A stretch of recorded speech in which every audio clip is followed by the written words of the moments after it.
today, our speaker today received her international MBA from the Thunderbird School of Global Management and her BA in Foreign Languages and Art History from Southern Methodist University.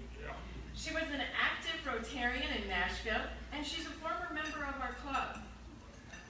She is passionate about art, architecture, and historic preservation, and calls her current position her dream job. Her professional experiences include 17 years of nonprofit fundraising, as well as financial service marketing in Latin America, Europe, and she worked with the Tucson Symphony. In 2018, she joined Patronato's San Xavier as Patronato's first developmental director. My friend and yours, Kimberly Ely.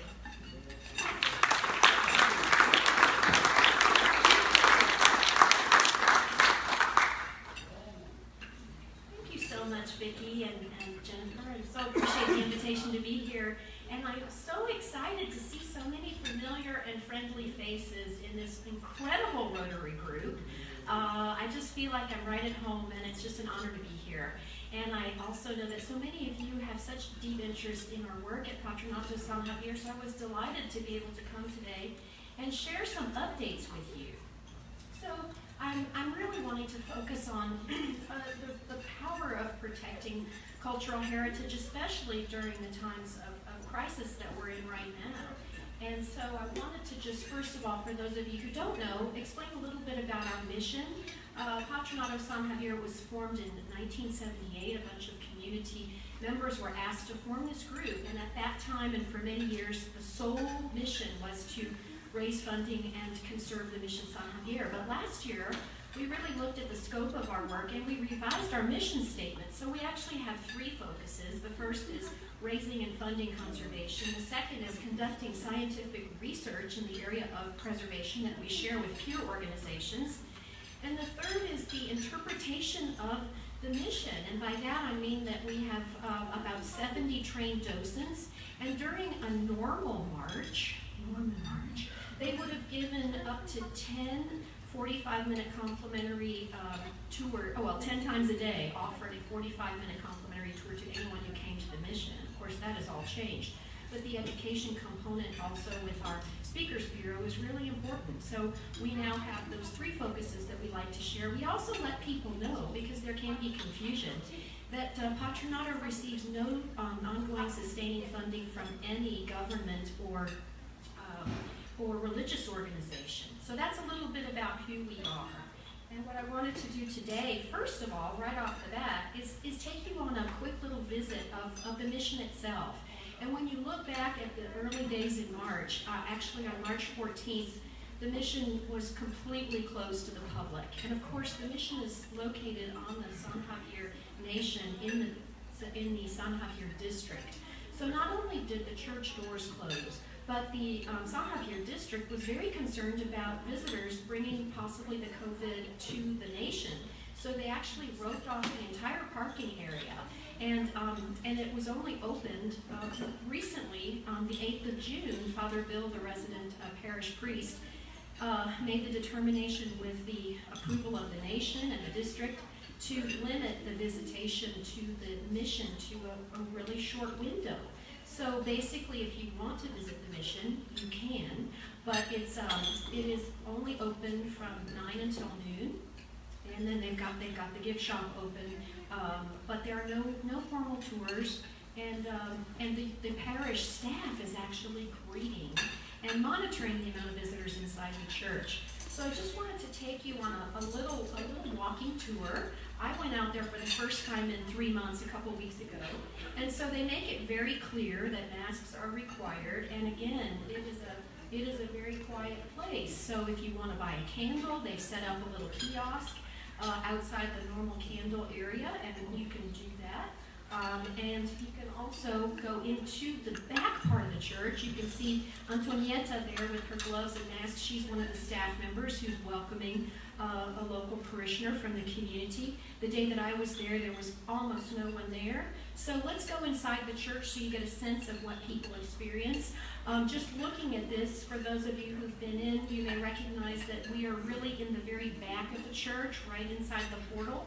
And so they have put a nice display area of candles to act as kind of a barricade and cordoned off everything to the front of the church. So for those of you who've been in there, you might recognize to the left, on each side there's usually holy water. Well, with COVID-19, holy water is not appropriate at this time, so it is not offered. But guests and parishioners are asked to stay no longer than 5 minutes, and then to proceed out the west nave doors. So it is quite an abbreviated experience.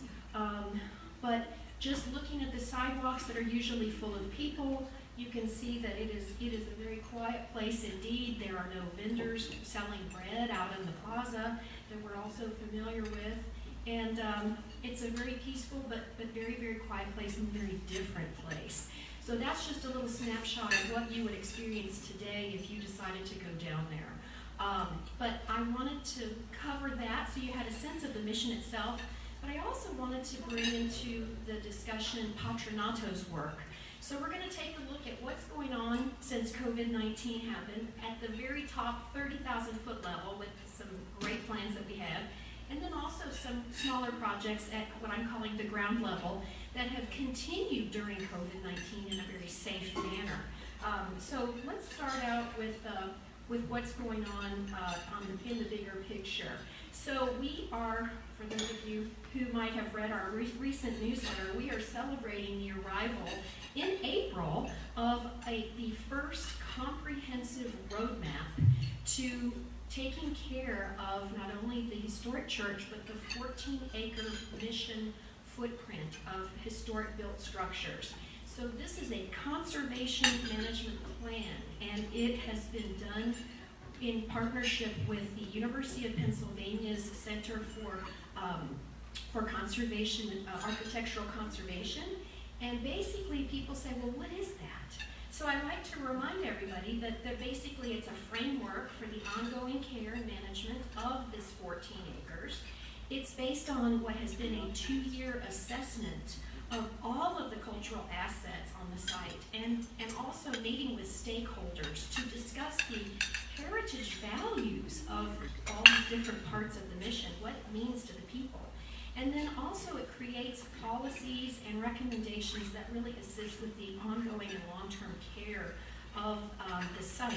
And we're very excited because the person who has been working with us for the past 2 years happens to be Star Her Cardillo, who is a local Tucson native.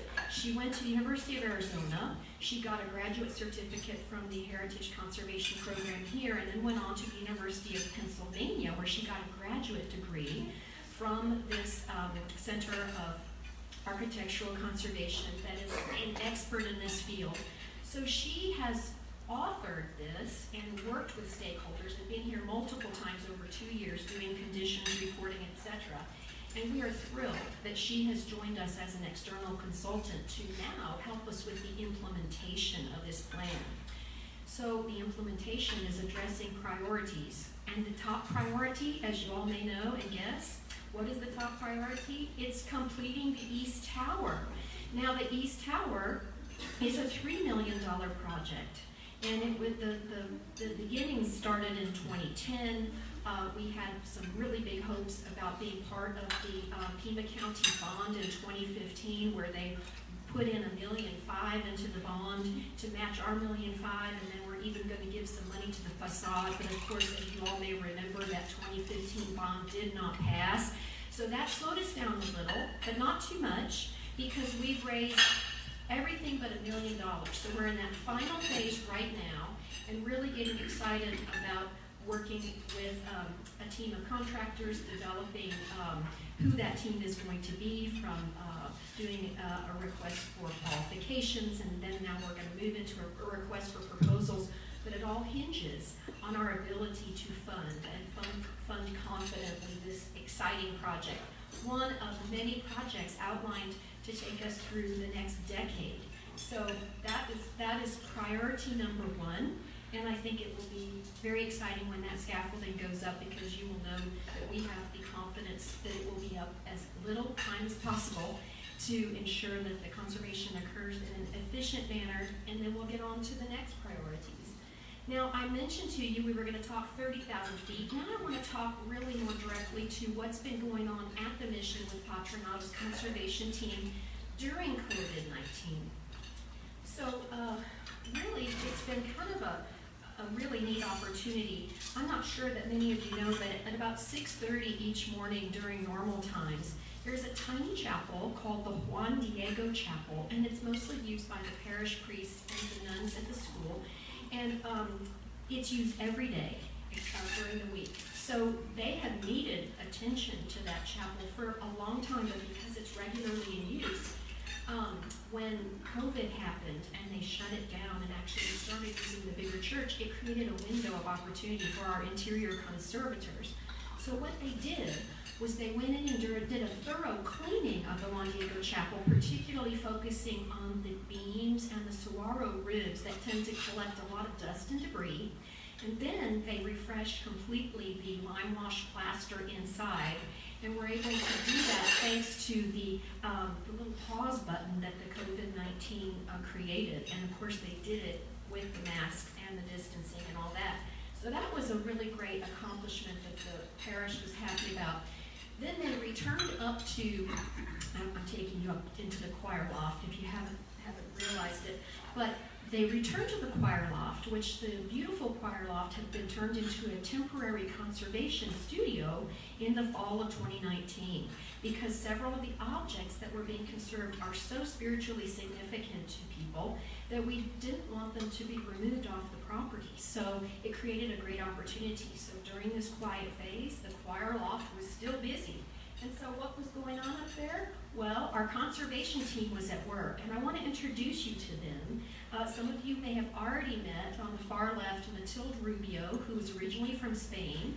She is a trained conservator and met and married her husband on the far right, Tim Lewis, who is from the Wak-Otham Nation and was one of Patronato's first conservation apprentices. They met and married on a conservation project in Salzburg, and then have been working with us for 20 years. And they like to say that, you know, the Spaniards designed the mission and the local people built it, and now it's come full circle because she's Spanish and I'm Wak-Otham, and we're caring for this place that our ancestors built. So it's a kind of a neat story.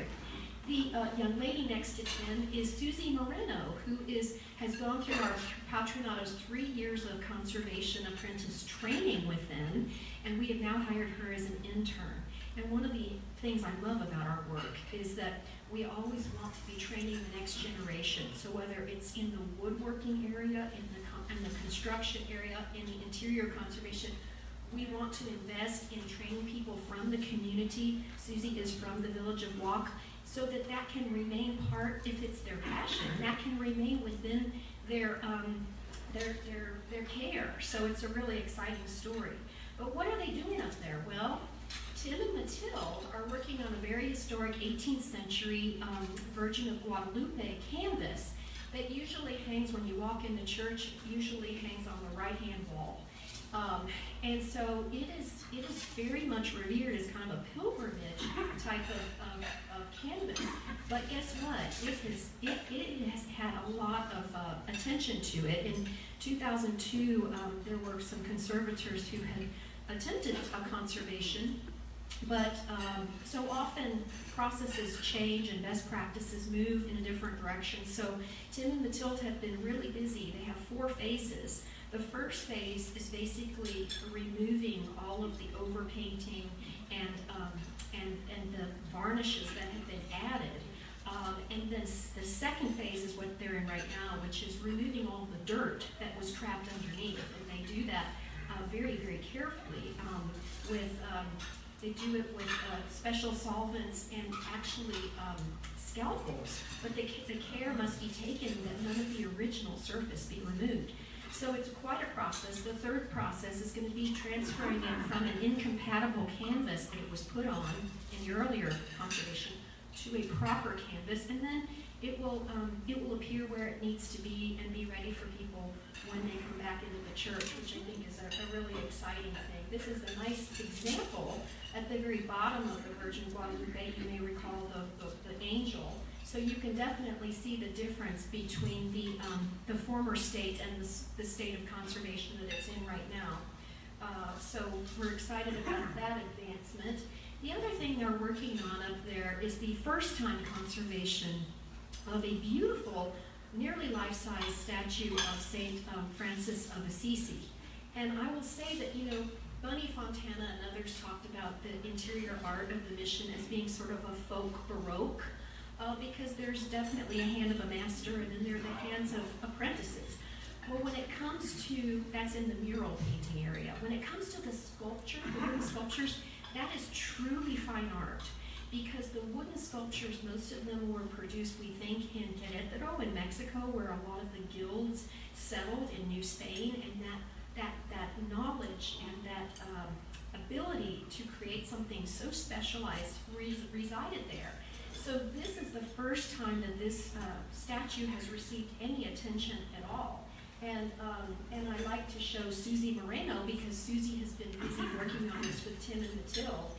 So, she explained that what they're doing is they're doing thorough assessments. They're using blue lights to establish where has the overpainting occurred on the face, and how much do we remove, and what do the scientific reports show that the different compounds that have been put on him over the years have developed. And they realized something really interesting. They realized that his feet, the flesh on his feet, had never been overpainted. So that served as a really nice guide as to how far back to bring the tones on his face and hand. So it's a constant discovery. Now I will tell you, this is mud daubers, okay? So I love this story because this was job number one, because the sculpture is hollow from about the chest cavity down. So they used a borescope, and they, with the garden hose with the camera on it, and they kept pulling out all these mud daubers that had been building nests there for 200 years. So it's just incredible, in a mission it's not climate controlled. It's got the harshest conditions ever on the base of the earth, but the animals make it their home, and so those are some of the interesting things that we find. Now I'd like to jump to our wood conservator. I'd like you to meet Luke Addington. Luke is a wood conservator and fine furniture restorer. In fact, he's so amazing that let me show you in his studio. I love his. Well, hang on. I'm getting a little ahead of myself. I'll show you now. But anyway, Luke started working with us a couple of years ago. The story of the wood is fascinating at Mission San Javier because it's often kind of overlooked, because people are so enamored by the architecture, and then they see the interior art and how immersive it is and the condition that it's in, and they kind of forget about the wood.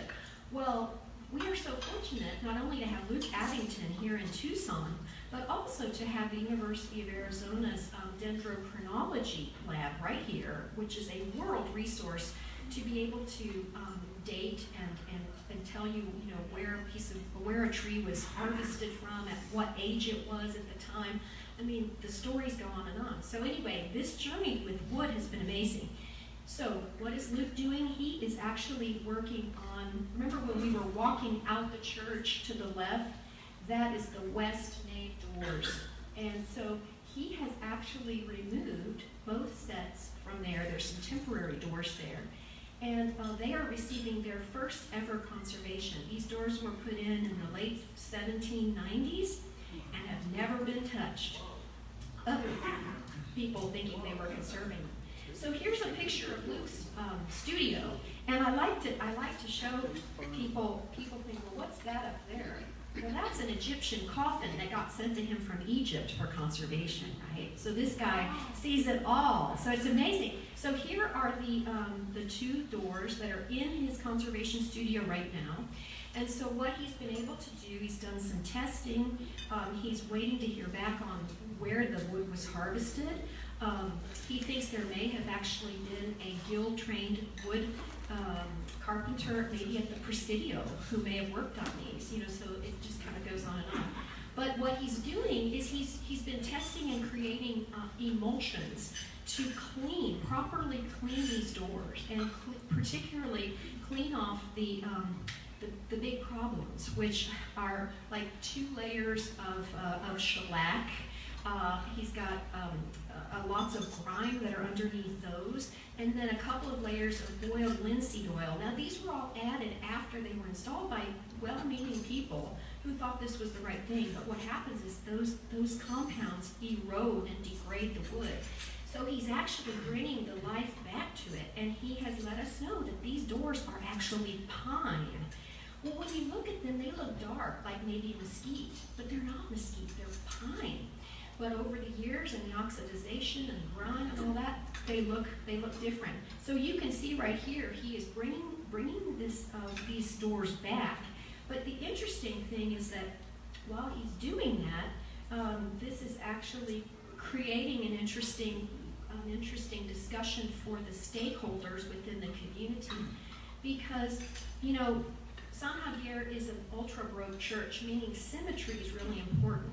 So if you might remember, when you walk into church, those doors on the left are on the left, and this painted door is on the right, because if they didn't have a way to have symmetry, they just used trompe-l'oeil, fool the eye, to create what was missing, right? So the nice thing is that this painted door actually gives a little vision of what color the door might have been at the time that it was first installed.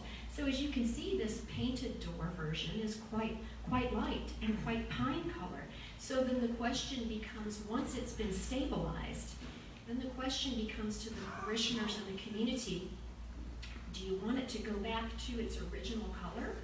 Or for your heritage values, because you've seen it dark forever, do you want me to protect it with a dark finish? So those are the kinds of interesting conversations that happen, and it's very inclusive, and stakeholders play a huge part in directing our work and our conservators in their ultimate delivery. So it's pretty fascinating. I wanted to just remind you that while you're thinking about, and you may have seen an op-ed in the paper that my boss did about a week and a half ago, saying, during these times of COVID-19, so many of us are so concerned and supporting very, very important humanitarian needs, but that cultural heritage and conserving it and conserving these incredible workers who are so specialized in the area is also a really noble calling. So I just wanted to boost your pride in what we have here in Mission San Xavier by reminding you that this is the only surviving mission in Arizona. It's considered one of the finest examples of ultra Baroque architecture in the United States. It is still an active church, and it is still serving the community. It was meant to serve, founded by Father Kino in 1692.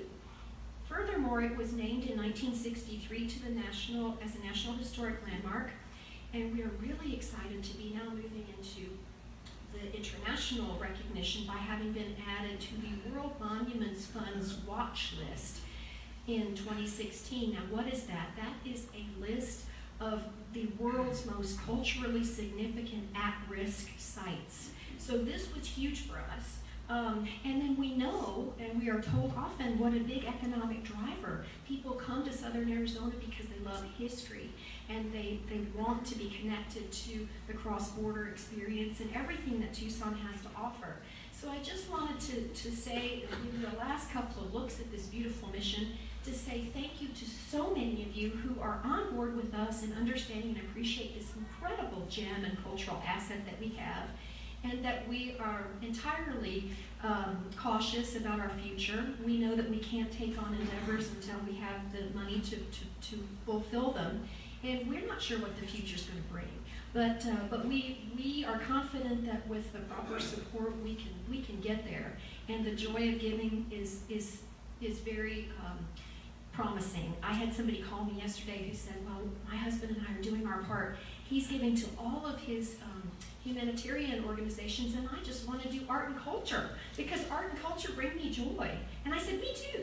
So anyway, I just wanted to thank you for letting me share this update with you. I hope I haven't gone too much over time. Am I okay? And I don't even know if we have time for questions, but let me give you another look at that beautiful facade, that welcoming facade, and let me mostly say thank you so much for this opportunity.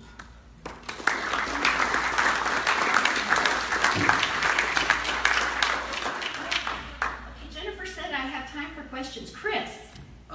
When they did the tower, what's the story? You know, you say you're going to complete the tower. You're not going to put a dome on the right east tower. So can you tell us why it was never completed, or is that what it's supposed to be? Well, I'll tell you, that's a great question. So what happened was in 1797, the money ran out. And so basically the workers walked off the job. And there are a lot of different kind of folkloric, did someone fall from the top of it, it was basically money. So the idea is that patronato will never create something that was not there. So when we complete the East Tower, it will not have an added feature that was not meant to be there, but it will be conserved in the state in which it was left and be ready for next generations to enjoy. Yeah. Yes, Don? I'm glad you're here today. I want to tell everybody that I've gone through the docent program out there, and it's one of these kind of addictions that you get. Once you get your foot in the door, you just can't hardly leave. There's one day after another, there's always something new to find out, stories to be had, and I encourage everybody to go out and take when we can, go out and take the docent tour out there. You'll be surprised, and maybe many of you will get as hooked as I am about it. I just find this a fascinating place, and I haven't even scratched the surface. And I want to thank Kimberly again for coming out. It's a great place. Well, thanks for that testimonial, Don. And I will say, we just published a newsletter that just went out last week. So I've left some copies of the newsletter up with Carrie. And then also, this is what docents give to all of our visitors who take a tour or anyone who wants one. So if anybody wants a little refresher, those are at the desk in case that's of interest. Yes, sir. Did I hear you right that on the painting you're transferring it to another canvas? Yeah, so it's really interesting. When our conservators looked at it, they realized that in the earlier conservation that was managed by another team, another group, they had managed to transfer the image onto a sailboat canvas of a sail, which is incompatible completely. So through, very delicately, there is the ability to release it off that canvas and get it onto an appropriate canvas. Yeah. Yeah. Yes? I was just wondering, you had said that you don't take any funding from government or from religious organizations. I was wondering why, since I would think the Catholic Church would want to donate to it, and I would think the Historical Preservation Society would want to donate. Well, I think what the key word there is kind of the sustaining nature, because so many people think that we're funded by the church or we're funded by the government, and we do receive occasional grants, but it's not in any kind of a sustaining manner, and so people tend to like to understand that in order to understand our process of fundraising better. So good question, Mary. Thank you, guys. Good to see you.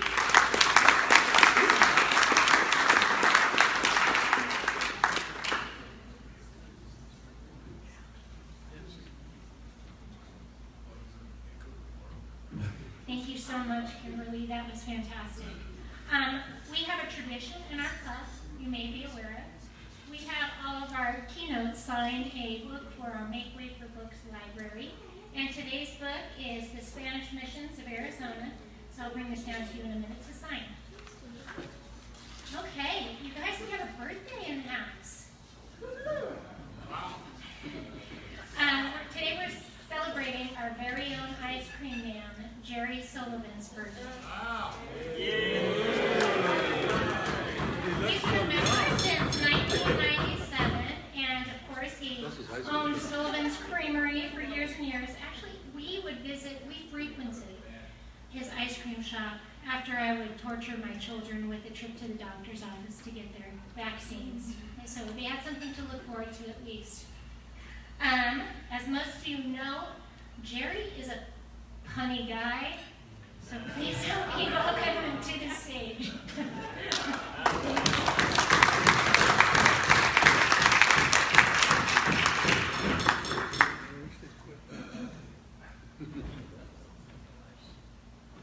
Thank you very much, Jennifer. It's good to be back with Rory. This is my first chance to attend a meeting since all this stuff started several months ago.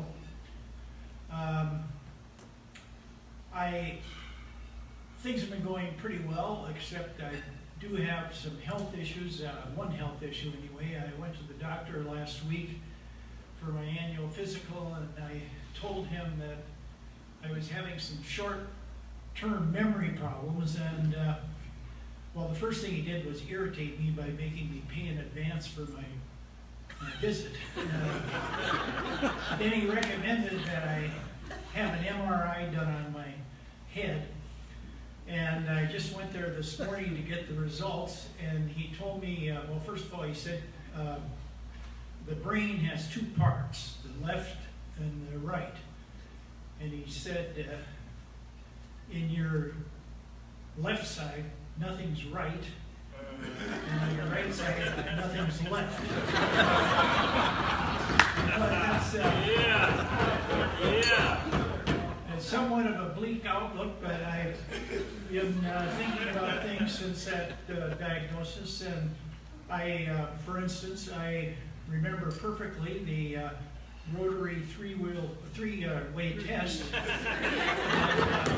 next Monday, I am looking forward to celebrating my 41st birthday with my family. So, having said all that, I will get off this stage, and I have 2 checks for Jennifer to help keep the club solvent, and I look forward to seeing you all again soon.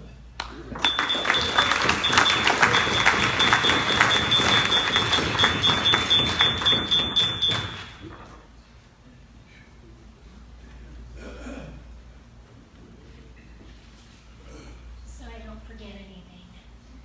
Okay, we have Hugh Thompson joining us on stage now. He's going to be doing a remembrance for Dick Kincaid. Hugh's been a member since 1989, and he is a past president.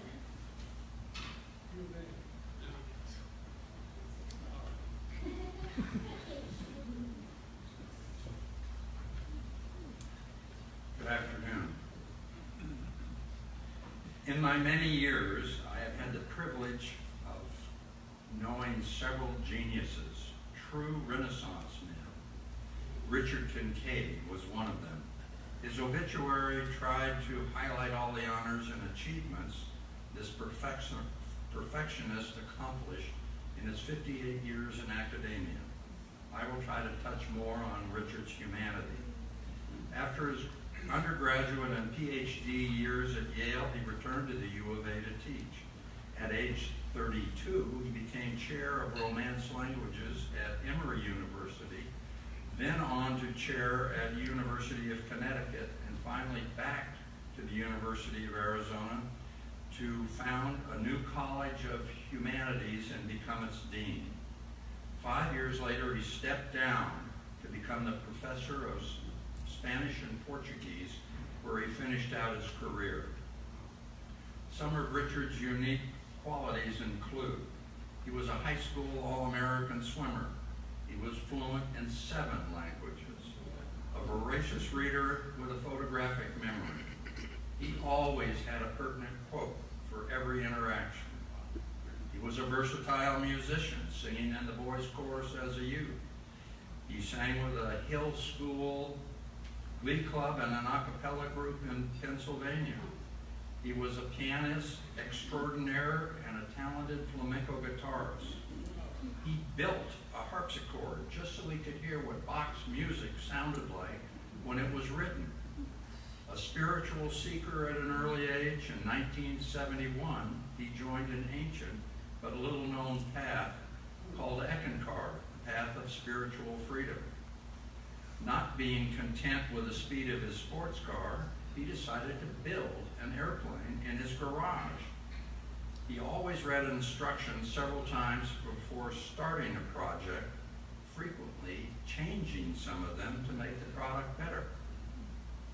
A couple of years later, as a plane protruded from his garage and he was loudly riveting on the skin, the neighbors suggested he find a new place to work. In his first marriage, he was blessed with 3 kids. While teaching at UConn, he got an unexpected call from his 2 boys, who were there at the local airport. Living with their mother hadn't worked out. He subsequently raised them as a single parent. In 1986, his present wife Kiki's sister, Jeannie Geekus, set up a blind date with Richard at a dinner party. Kiki was skeptical at best when she saw she was sitting next to Dr. Richard Kincaid. Kiki, remembering as one of his students that he had given her a B instead of an A in Spanish pronunciation, only because she couldn't trill her eyes. Their first date at the Mariachi Festival sealed the deal. During their courtship, Kiki pretended to not being ready when Richard came to pick her up, knowing that he would go directly to her piano and start playing the classical music she loved. Their 34-year romance began when they married 3 months later. It was blessed with 2 beautiful children, Mary and Jonathan. Richard's last book, 10 Years in the Making, is the definitive anthology on 16th century Spain. Dawn of the Dynasty was published in 2018, the year he retired. As he started translating the book into Spanish, the first signs of sensory and motor loss in his feet appeared. The Barrows Neurologic Institute gave him the discouraging diagnosis of ALS in November of 2019. As he rapidly got weaker, he would play the piano for hours, trying to strengthen his fingers. He played classical until his fingers would no longer do the complicated moves, and then switched to jazz, which was played more with chords. As he became more incapacitated and was spending more time on the other side, he understood that this cycle of life was over. Knowing that his reality is soul, an eternal divine spark of God, he wanted to press on with the transition to the heavenly worlds ASAP. Surrounded by a wreath of love, he translated on May 22nd, 2020. Rotary's 4-way test, combined with Eckankar's motto, is it true, is it necessary, is it kind, gives us a powerful matrix in which to live our lives. I have known no one who has lived more comfortably and completely within the arms of this matrix than Richard Kincaid. All who knew him felt his ever-present love and exuberance for life. Richard will be greatly missed. Thank you.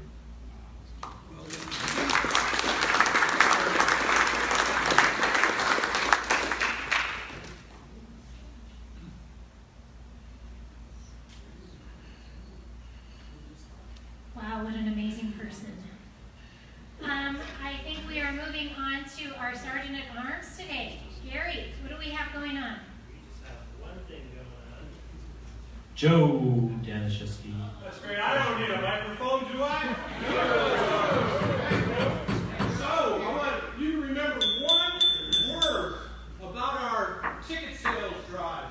We've seen so many great things happen in the last 3 weeks. We're scrambling, we're listening, we're changing. And the one word I want you to remember is TucsonClassicsCarShow.com. Because you can be part of all those changes. You can be part of using those great electronic materials to sell tickets, sell Corvette raffle tickets. Go forth and multiply. That's it.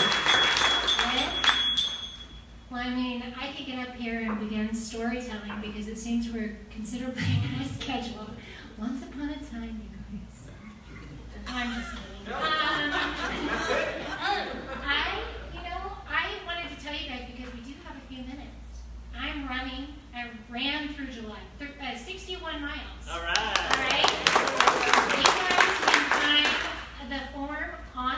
online on the Tucson, Rotary Club of Tucson website to download and donate to one of Rotary's causes, sponsoring Miles I Run. Or you can get a form from the lovelies, I guess, Carrie or Dorina. They have some in the back of the building. So, with that, let's look forward to our meeting next week, where our very own Wayne Heat will be presenting for the Tucson Firefighter Foundation. I kept getting tongue-tied with that one this morning. But that should be something to look forward to, so I hope to see you guys here or online. And with that, I did it again. I forgot my drink, but that's okay. We can air toast. So, I want to say happy birthday to you.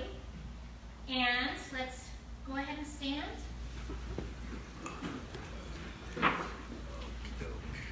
Thanks for an amazing program, Kimberly. It's really appreciated.